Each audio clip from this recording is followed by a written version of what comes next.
Hello and welcome to the Fenris Wolf Podcast, the space and time where we talk about all things occultural, magical, and magico-anthropological. I am your host, Carl Abrahamsson, and we will, of course, feature many prominent and interesting guests in future episodes, but not today. Today, I will talk about the Fenris Wolf specifically, what it is, who it is, and what it means to us today. As many of you listeners already know, I'm the editor and publisher of an occultural book project called The Fenris Wolf. I have been since 1989 when it started out as a fanzine, basically, emerging out of the interesting occultural experiment that was the Temple of Psychic Youth, or TOPY. Since then, it's been a kind of off and on project, but during the past decade, it's been taking up more and more of my time and energy, and the publication is now almost annual. I would say that my increased focus on this eclectic anthology has to do with the times we're in. I believe that in times of obvious upheaval, we need to look to not only history, as it always repeats itself, but also to mythology in order to understand what's going on around us and in us. There has undoubtedly been a lot of what I have termed occulturation during the 2000s, and there is, of course, a reason for that. Occulturation means when things, concepts, ideas, expressions, etc., move from hidden spheres to visible ones. This doesn't necessarily imply traditionally occult or esoteric themes, but they have certainly been a part of it. I believe this is a result of what Jung called the collective unconscious, telling us to wake up to the very strange and dangerous predicaments we find ourselves in today. Any little tidbit or morsel of wisdom and technology that is life enhancing and life supportive rather than death driven is welcome in this occulturation process, which is so well underway, it is pretty remarkable. The Fenris wolf as a mythological creature or force is a great example of the same process. You probably know that the Fenris wolf is a part of the northern Ragnarök apocalypse as an active agent who eventually swallows the sun and thereby terminates one cycle of life and culture. But this is done in order to allow for a healthier pantheon and culture to emerge from nature, and also via the psyches of human beings. When the surrounding pantheon and its wielded power has become too corrupt and inert, it needs to be allowed to dwindle or disappear, and the Fenris wolf is only one of the mythological forces that facilitates this transition. By presenting material from a vast array of creative and magical minds in an eclectic mix, I believe that the potential inspiration can be beneficial and benevolent in this cosmic transition phase. If all goes somewhat well, there will be information of how to reassess and readdress critical issues. Of course, mostly having to do with humanity needing to serve greater nature rather than serving humanity itself. If all goes not so well, then at least, or perhaps publications like the Fenris Wolf will remain as historical fragments or records to any survivors of possible cataclysms that there actually were some cultural expressions that were sentient and prescient, and at least tried to weave a more constructive web. When push comes to shove, that's really all any of us can do. As a special first podcast episode bonanza, I will now read the introduction to the most recent issue of the Fenris Wolf, which is number 12, which I hope will give you a great insight into what it's all about. Welcome to the 12th issue of the Fenris Wolf. I am very happy about this issue because it provides ample example of how much is going on in the intellectual occulture today and how it interacts with magical praxis, often in the very same minds. This is as it should be. It's extremely important to ventilate new and experimental ideas in times like ours, and to shine a magical light on both forgotten culture as well as on current affairs. Hopefully, it can help at least a few individuals to change their course of life for something more creative and generative, and in extension, thereby helping others to do something similar. In transcending the expected, we get new insights. I seriously believe that efforts like publishing The Fenris Wolf can help out in this way, at least to some degree. In the tumultuous and uncertain times we currently find ourselves in, with existential threats like climate change, pandemics, economic instability, and geopolitical tensions looming large, it has never been more essential that we embrace the wisdom and perspectives offered by occulture, magical thinking, and shamanic awareness, something that I've jointly called source magic, as for instance in earlier issues of the Fenris Wolf and the anthologies Source Magic from 2023 and In Between the Lines from 2024.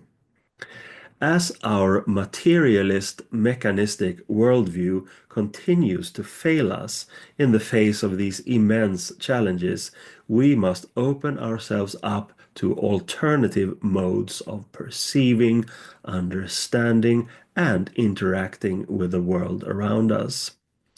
At the core of occulture is the recognition that there are unseen realms, energies, and forces that profoundly shape our lived experience.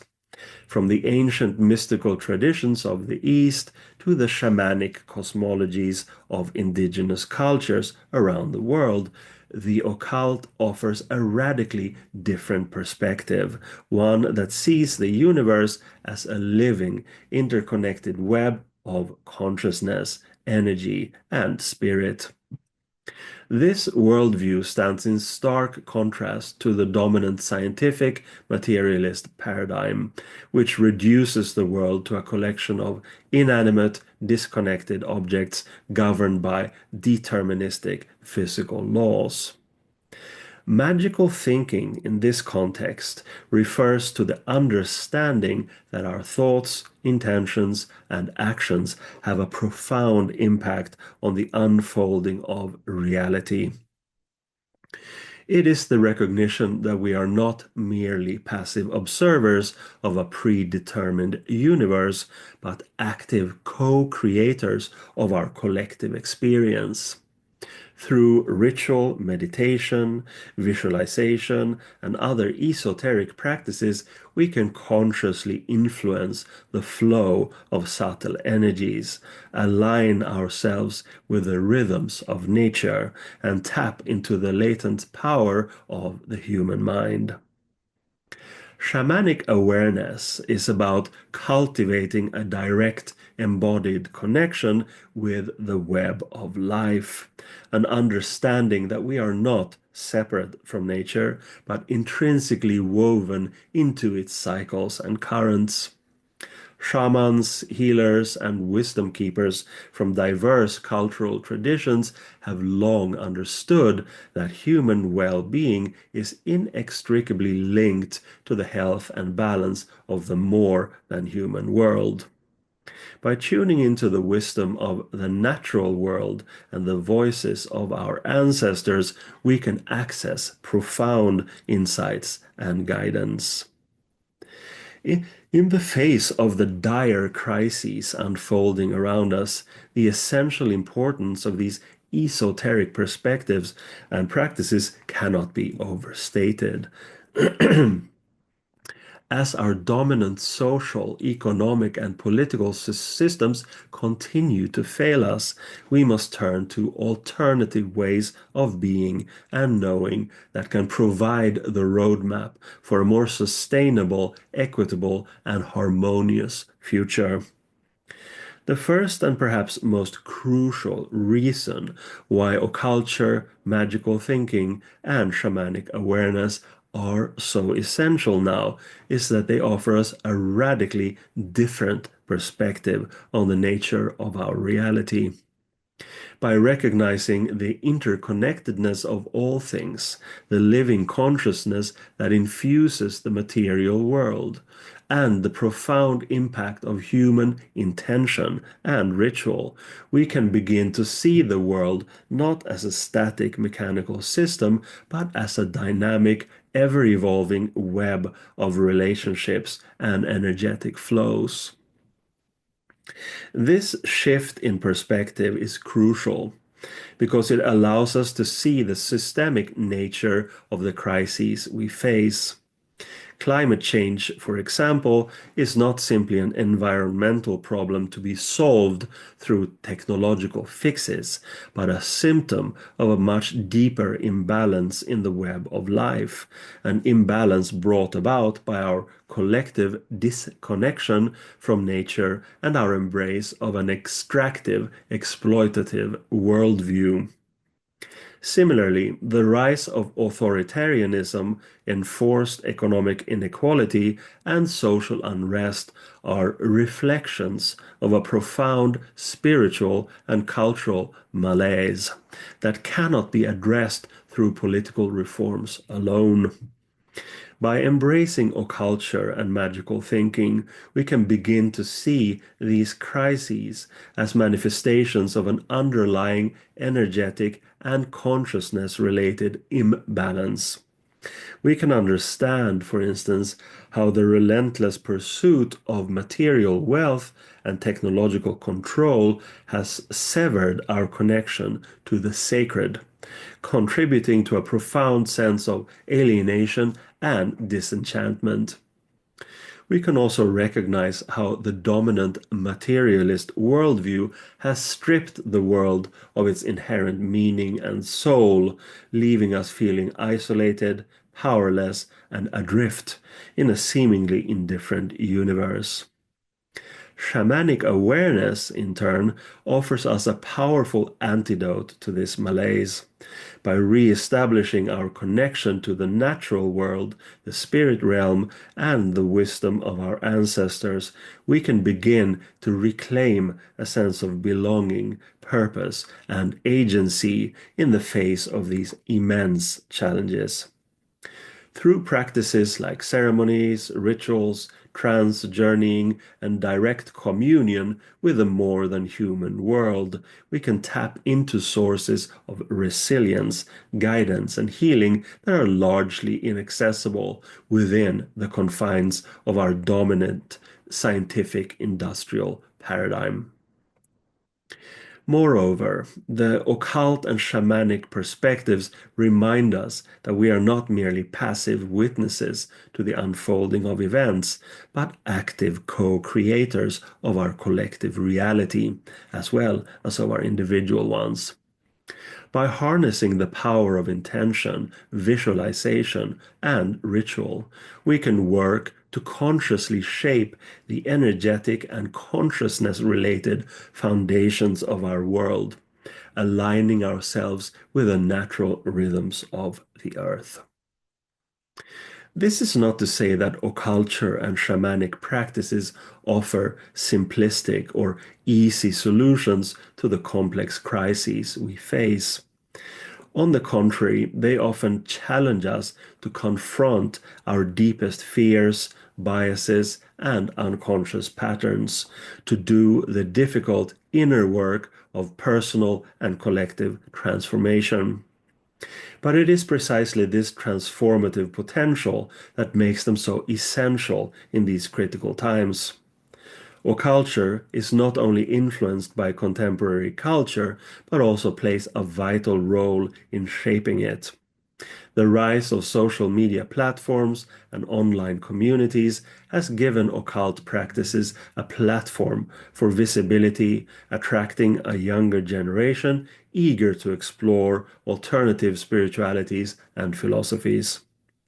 This two-way process allows for a symbiotic relationship where contemporary culture influences occultism and the resulting magical thinking enriches the cultural landscape with open-mindedness and a sense of wonder. Through art, movies, games, music, and books, occult themes have become a means of expression, inviting individuals to explore hidden realms of knowledge and challenge conventional thinking. Moreover, as mentioned, the influence of contemporary culture on occultism and magical thinking is a two-way process, as the younger generation becomes more open-minded and receptive to alternative perspectives. I would argue that the resurgence of occulture in the modern era is not merely a passing fad or a superficial trend. It is a manifestation of a deeper societal need to grapple with the complexities and uncertainties of the 21st century. In a world that is rapidly changing, where technology has blurred the lines between the physical and the digital, and where traditional sources of meaning and purpose have been called into question, the occult offers a compelling and empowering alternative. The rise of occulture has the potential to challenge and expand our collective understanding of the nature of consciousness, reality, and the human experience in general. As occulture-inspired art, media, and cultural movements continue to push the boundaries of traditional Western epistemology, they open the door for a more inclusive, multidimensional approach to knowledge and understanding. In an era marked by political, social, and environmental upheaval, the importance of occulture lies in its ability to provide a counter-narrative to the dominant materialist worldview, offering a more expansive and spiritually attuned perspective on the challenges and opportunities of our times. By embracing the occult and its potential for personal and collective transformation, individuals and communities can cultivate a sense of resilience, empowerment, and connection in the face of a seemingly uncertain future. As we have all seen, the presence of a general occulturation process has also been strong within academia during the most recent decade, and on the whole, I see it as a good thing, although not entirely unproblematic. Academia, with its emphasis on rigorous empiricism and adherence to formalized structures of knowledge, can often serve as a barrier to the cultivation of more open-minded, spiritual, and magical ways of thinking. While the pursuit of objective, evidence-based understanding is undoubtedly valuable, the strict confines of academic discourse can inadvertently stifle the exploration of alternative epistemologies and subjective, experiential modes of knowing. One of the primary challenges posed by the academic framework is its reliance on a narrow definition of so-called valid knowledge. Within the halls of higher education, there is a strong emphasis on quantifiable data, peer-reviewed studies, and logically coherent arguments. This approach, while essential for advancing certain fields of inquiry, can marginalize or dismiss modes of understanding that are grounded in personal experience, intuition, and the mystical or so-called supernatural. Spiritual, magical, and religious ways of engaging with the world often operate outside the bounds of empirical verification and linear reasoning. They involve an embrace of the unknown, a willingness to explore the liminal spaces between the material and the immaterial, and a recognition of the inherent limits of human perception and cognition. These approaches, which have been present in human civilizations for millennia, can be viewed as antithetical to the rigorous, detached objectivity that is often prized in academic settings. The hierarchical structure and institutional politics of academia can create an environment that is resistant to unconventional or unorthodox ideas. Scholars who dare to venture beyond the accepted academic paradigms may find themselves facing skepticism, ridicule, or even outright rejection from their peers. This can have a chilling effect on the exploration of alternative modes of thought, as individuals become hesitant to challenge the status quo or risk their professional standing. The emphasis on specialized expertise and disciplinary boundaries within academia can also impede the cross-pollination of ideas that is often essential for the growth of spiritual, magical, and religious understanding. By compartmentalizing knowledge into discrete fields, the academic system can discourage the holistic, interdisciplinary approach that is often necessary for grappling with the complexities of the human experience and the mysteries of the universe. It is important to note that this critique of academia is not a blanket condemnation of the institution itself.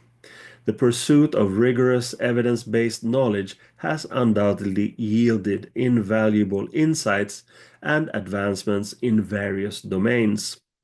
However, it is crucial to recognize the limitations of this approach and to create spaces within and alongside academia where more open-minded, intuitive, and subjective forms of understanding can flourish. My own work with the Fenris Wolf and the Institute of Comparative Magico-Anthropology over the decades is perhaps one such example. Ultimately, the challenge lies in striking a healthy balance between the valuable contributions of academic discourse and the need to nurture a more expansive, spiritually attuned approach to knowledge and personal growth. By fostering greater dialogue and collaboration between the realms of academia and the realm of the occulture, we can work towards a more holistic, inclusive, and transformative understanding of the human experience in all its complexity. If not, there's the risk of academic interest in these topics becoming too esoteric and thereby defeating the purpose of the ideas themselves. In many ways, the definitions of occult and cultic behavior apply more to academia these days than they ever did to most neo-pagan or magical communities, groups, or secret societies. Let us heed the call of the ancestors, the spirits of the land, and the deep intelligence of the natural world. Let us open ourselves to the mysteries that lie beyond the veil of our everyday perception, and trust in the profound wisdom they have to offer. For in doing so, we may just unlock the keys to our individual and collective liberations and the birth of a new, more harmonious world. I would also like to inform you that there is now a Fenris Wolf newsletter online with regular posts, news about books published by Trapar Books, other writings, book reviews, and much more. It's become a great complement to this massive metaphysical journal you now hold in your hands. So please visit the site and sign up for a free subscription at thefenriswolf.com. fenriswolf.substack.com. Well, that was the introduction to Fenris Wolf number 12. Of course, there is so much more that could be said, but we'll save that for the coming episodes of this podcast. So stay tuned at whatever platform you listen to podcasts, or even better, sign up for the Fenris Wolf Substack newsletter that I just mentioned. It won't only keep you informed about current and future happenings, but also offers a vast archive of all my films, including the documentaries about Anton LaVey, Kenneth Anger, Genesis P-Orridge, and many others, and also many recorded video lectures and teachings. And while you're at it, please consider a paid subscription, as that makes my ongoing work possible. Thank you. I would also like to mention that I offer Source Magic mentorship via Zoom.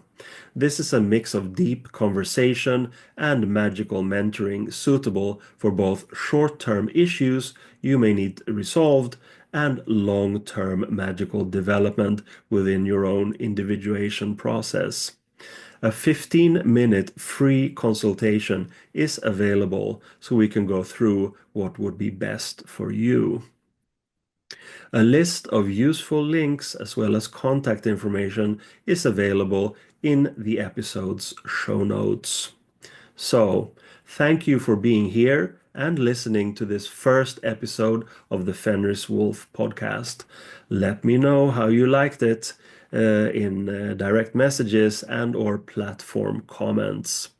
Be well, see you soon. Vade Ultra.